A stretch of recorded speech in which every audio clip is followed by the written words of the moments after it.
এ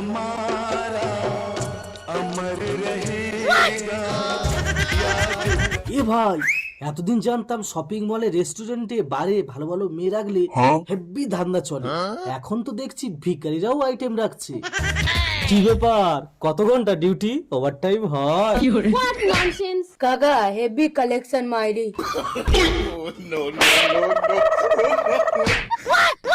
এই কানা যদি তোমার স্বামী হতো তুমি মারতে পারতে? তোমার আদরের কানা তোমার শাড়ির তলায় রাখো, আমার পেছন ধরেছে কেন? তুমি যা বিজ্ঞাপন দিচ্ছ মরা মানুষে উঠে তোমার পেছনে ছুটবে।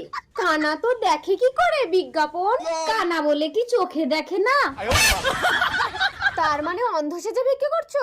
কত লোক ভদ্র সেজে মানুষকে ঠকাচ্ছে, আর আমরা তো সামান্য অন্ধ সেজে ভিক্ষা করছি। চারিদিকে লুটপাট, হাহাকার, অসহায় মানুষের চিৎকার।